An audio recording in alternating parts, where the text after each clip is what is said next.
la responsabilidad que tenemos con las nuevas generaciones es inmensa, porque si queremos tener un mundo distinto, pues tenemos que educarnos distinto, hacer planteamientos que cambien un poco estas dinámicas, y eso pues sin duda lo tenemos que hacer con los niños y con las niñas. ¿Cómo les estamos enseñando? ¿Cómo les estamos explicando el rol de género?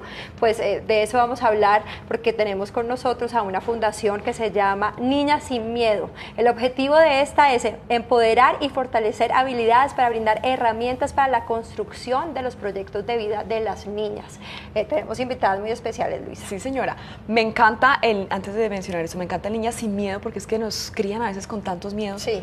Terrible. Pero bueno, ya vamos a hablar con nuestras invitadas acerca de ese tema. Le doy la bienvenida a María Fernanda de la Osa, ella es coordinadora del programa, coordinadora de programas de la Fundación, y además el trabajo se enfoca en promover ese empoderamiento, en promover el bienestar, el ejercicio, el cuidado de sí mismo y el trabajo en equipo. Muchas gracias, María Fernanda, por estar con nosotros. Bienvenidas. Bueno, y también tenemos a Natalia Spitia, que es la directora y fundadora de esta fundación precisamente, y bueno, es una mujer con un recorrido bien amplio analizando estos temas, es publicista, así que bueno, bienvenida. Gracias ¿Cómo por la le va? invitación. ¿Cómo nació la fundación? ¿De quién fue la idea? ¿Cómo surgió?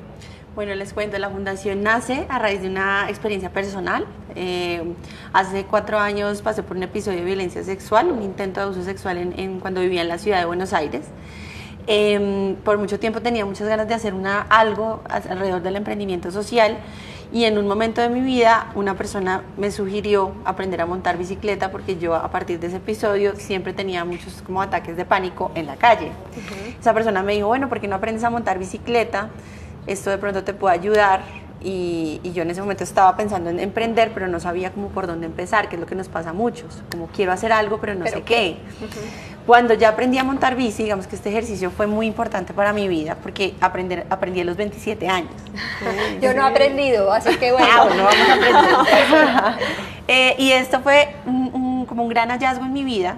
A partir de este ejercicio de hacer 3 kilómetros diarios de mi casa al trabajo, empecé a encontrar cómo yo me sentía muchísimo más segura, cómo es mi seguridad, cómo se iba aumentando, y dije, esta herramienta para mí me cambió la vida. Entonces quiero hacer algo con la bicicleta, y yo ya trabajaba en Comuna 4 en Soacha. Entonces dije, voy a iniciar un proyecto allí donde pueda usar la bicicleta en la educación, después de haber estudiado algunas cifras y entender la problemática de violencia sexual desde mi experiencia y viendo la experiencia de otras mujeres en esta comunidad.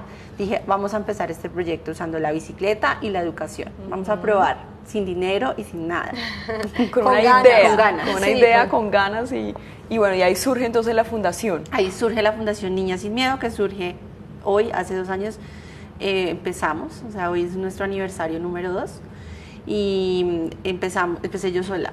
Hoy, precisamente. Hoy, un 8 de marzo. Felicidades. Feliz aniversario. Que sean muchos años más. Sí, señora, es importante ese trabajo que se hace con las niñas y con los niños. María Fernanda, ¿por qué es importante empoderar a las niñas? Bueno, pues básicamente como que lo que nosotras hemos visto desde nuestro trabajo y desde el estudio de las problemáticas con las que nosotras trabajamos, nos damos cuenta que las niñas en Colombia crecen con muchos miedos, pero no es gratis. Si uno mira las cifras, las niñas son sujetos muy vulnerables frente a la violencia sexual y también frente al embarazo adolescente. Y todo esto pues son un montón de circunstancias que ponen a las niñas en condición de vulnerabilidad, y esto son muchos miedos que se suman: miedo a la calle, como nos contaba Natalia, o miedo a las personas en general, muchos retos en la vida cotidiana que por la posición que ocupan las niñas en la sociedad, por ser menores de edad y por ser mujeres, las ponen en una posición en la que es muy frecuente tener miedo. Y en las que son más vulnerables también a veces. ¿Cuáles son esos miedos principales de las niñas? Bueno, usted nos hablaba de miedo a las calles, pero digamos, ¿qué es eso que hemos aprendido y que tenemos que empezar a cambiar? ¿Qué mensajes, qué discursos tenemos que hacer diferentes para que no sigamos incentivando ese miedo? Bueno, pues digamos que las niñas con las que nosotras trabajamos son como cualquier otra niña, y ellas tienen sus miedos a las cosas que uno mismo tenía miedo cuando era niño. ¿Son niñas entre qué edades? Perdón. Entre los 7 y los 16 años. Okay. Entonces, si tú les preguntas a las niñas, ¿qué le tienes miedo? Entonces ellas dicen, no, a las arañas, a estar sola. Y a veces surgen otro tipo de miedos, pues que por el contexto en el que ellas están, son como el miedo a salir sola al parque, el miedo a que alguien me haga daño. Entonces, como que es este mensaje de decir, por ejemplo, coger una bicicleta y decir cómo voy a enfrentar este miedo a la calle. Así haya un riesgo, la idea es como que como mujeres ellas encuentren espacios en los que pueden estar en la calle y con nosotras ellas pueden estar en su bicicleta y pueden estar aprovechando el espacio público, claro, que para una niña es muy difícil aprovecharlo en muchos casos. Pero ¿cómo hacer? Porque claro, me parece importantísimo y sí pienso que nos hemos repetido muchas veces que somos vulnerables, que necesitamos un macho protector alrededor y eso pues a veces hace que tomemos decisiones que resultan nefastas, pero también es verdad que vivimos en una ciudad difícil, o sea, sí somos vulnerables en algunos sitios y sí hay lugares a los que no deberíamos ir sola porque nos exponemos a riesgos. Entonces, ¿cómo hacer para que tengan la capacidad de discernir, empoderarse sí, pero siendo responsables con su vida y con su integridad? Okay. Pues nosotros creemos que es importante trabajar el tema de toma de decisiones, digamos que lo hacemos también a través de los ejercicios de la bicicleta. La gente se pregunta, bueno, ¿cómo lo hacen? Porque uno aprende a montar bici y ya.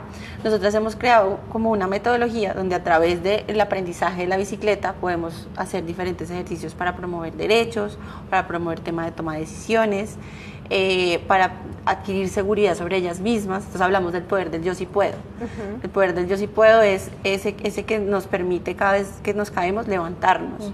Entonces, las niñas en Colombia enfrentan diferentes dificultades. Una de esas es como la falta de, digamos, de información sobre sus derechos sexuales y reproductivos, todo el tema de, por ejemplo, la coerción en la familia. Muchas veces hablamos de cómo los niños son a veces como obligados a besar a todo el mundo. Sí. Entonces no existe un límite en cuáles son esos, como el límite de la parte física cuando una persona se acerca a ti o no. Nosotros trabajamos en qué es el consentimiento, ¿sí? ¿Qué es para ti el consentimiento? Cuando a ti no te gusta que te toquen ciertas partes del cuerpo, y así también trabajamos el tema de la prevención de violencia sexual, porque no existe una información de cuál es el límite. Los colegios en realidad no hablan mucho de este tema y la información es muy limitada, aunque parezca que estamos tan abiertos, es limitada. Sí, increíble. Yo estaba viendo el caso de un profesor que de hecho se ha ganado muchos méritos, fue considerado según CAFAM el maestro del año, y él tiene una metodología, tiene una metodología para la prevención de embarazos en adolescentes, y la metodología básicamente es hablar, explicar abiertamente, darles las herramientas, y eso ha hecho que en el colegio donde él trabaja, un colegio de 5.000 alumnos, haya 0 embarazos adolescentes, solamente con la información. Es que no hay que ir demasiado allá, es quitarse el miedo, hablar sin tapujos y presentar la realidad. Natalia, María Fernanda, ustedes por estar tan cerca de estas niñas nos imaginamos que conocen muchos casos de abusos, de cosas que no deberían estar viviendo. Desde la Fundación, ¿ustedes les prestan algún tipo de apoyo psicosocial, legal, jurídico? ¿Ellas se pueden acercar a ustedes con esa confianza? Nosotros hemos tenido, digamos, este espacio de conversación en donde han salido a la luz diferentes situaciones que son tristes y que nos han hecho pensar en qué tenemos que hacer como sociedad y como fundación. La fundación, como les contaba, pues tiene línea de trabajo, educación, deporte y apoyo psicosocial. Digamos que en este momento no tenemos una psicóloga full time, es algo que necesitamos, así que si alguien nos quiere ayudar, nos puede apoyar. Trabajamos con voluntarias, ellas lo que hacen es acercarse a las familias y todo esto. Y los casos que nos llegan, lo que hacemos es que directamente los remitimos al ICF. Hay una voluntaria también abogada, que es la persona que pronto apoya a estas familias en el proceso. Y lo que hacemos es remitir el caso al Instituto de Bienestar Familiar inmediatamente, y tenemos una alianza con ellos para que pues por lo menos se haga un seguimiento un poco más detallado, porque muchas veces estos casos llegan y no se sabe qué pasó y pues quedan sin restitución de derechos, no pasa nada. Que es lo más triste. Entonces estamos como muy encima de esos procesos. ¿Se puede superar una violación, un abuso sexual? Yo creo que, digamos, sí es importante que el Estado pueda brindar unas mejores herramientas de apoyo psicosocial. No somos nosotros como tercer sector los que tenemos que solucionar este problema, son las EPS, ellos son los que dan únicamente el servicio de psicólogo. Y tenemos niñas que en realidad no les gusta ir, se sienten ofendidas con el servicio. Entonces hay un vacío y es que esa niña crece nunca con un apoyo de su mamá y su papá o de sus amigas, porque en realidad nunca hay un profesional que se dedique a sanar ese proceso tan doloroso. Entonces puede que pasen los años y esa niña en un futuro pueda sufrir de depresión o de un intento de suicidio. Y es algo que se pudo haber hecho con tiempo en su niñez. Y el vacío en la salud mental para las víctimas de violencia sexual es enorme. En realidad no hay un apoyo verdadero. Es muy limitado. Bueno. Duro. ¿Dónde puede acceder la gente a la fundación? Digamos, si nos están viendo de algún colegio y quisieran decir, bueno, queremos trabajar con ustedes, ¿dónde se consigue la información? Pues pueden buscarnos en nuestra página web, que es www.ninassinmiedo.org. Ahí pueden buscar que también tenemos talleres para colegios y ofrecemos como otro tipo de charlas para empresas también, para sensibilizar a los padres también de este tema. ¿Y los niños? ¿Cómo es el trabajo con ellos? Porque me parece tan importante que hagamos este cambio juntos, no separarnos hombres y mujeres, sino que realmente pues las mujeres tenemos que cambiar nuestras dinámicas, pero los hombres por supuesto también. Pues nuestra intervención en este momento está dirigida específicamente a niñas por un motivo de urgencia. Si ustedes miran las cifras de violencia sexual en Colombia, 7 de cada 10 personas que son víctimas de violencia sexual son niñas menores de 17 años. Entonces, digamos como que lo que nosotras tratamos de hacer es empoderar a las niñas y que no sean este sujeto vulnerable frente a un caso de violencia sexual. Por el otro lado, el trabajo con los niños es un trabajo sobre masculinidades. Entonces, es un trabajo de cómo yo educo a los niños para que ellos no transgredan los límites del cuerpo de las niñas, pero este es un trabajo que implica otro universo. Claro. Entonces, totalmente. Entonces, digamos, hay cosas que se pueden trabajar en conjunto, pero hay problemas que les erigen solamente a las niñas, como por ejemplo, no sé, ser discriminadas por la menstruación, por ejemplo, o por ejemplo, otro caso muy común puede ser el bajo nivel de autoaceptación por los estereotipos de belleza que hay en los medios, o no sé, hay muchas por los causas. mensajes que nos dan en casa, ¿no? ¿Cuál sería ese llamado a quienes nos educan, a padres, profesores, cuidadores en general, para esas niñas, para que no crezcan ellas con esos miedos, con esos estereotipos, con ese tipo de cosas que finalmente resultan siendo obstáculos en la vida de cada mujer? Exactamente. ¿Cuál sería el llamado? El mensaje que se le daría a las niñas. Que como cuidadores es derribar esos estereotipos, derribarlos, decir, estamos en un proceso de cambio en que tal vez nosotros como generación no vamos a ver esa igualdad que tanto por la cual luchamos todos los días.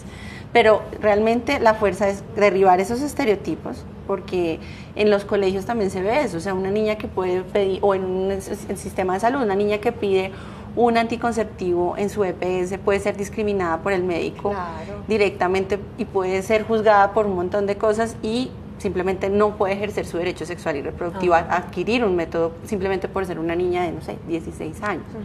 Entonces es derribarlos, entender que realmente estos derechos son para los dos y empezar a promover estas nuevas masculinidades. Es que es muy importante. Lo que hace Luis Miguel es increíble, Luis Miguel Bermúdez, que tú hablaste de él. Nuevas masculinidades y a las niñas darles ese poder de voz y de igualdad frente a sus derechos sexuales y reproductivos. Y digamos, también, o sea, derribar estereotipos no es solo decir las niñas deberían poder acceder sin discriminación a los anticonceptivos, sino desde que son muy pequeñas a las niñas se les puede enseñar que ellas no tienen que ocupar el rol que normalmente ocupan las mujeres. Si ellas quieren, está bien.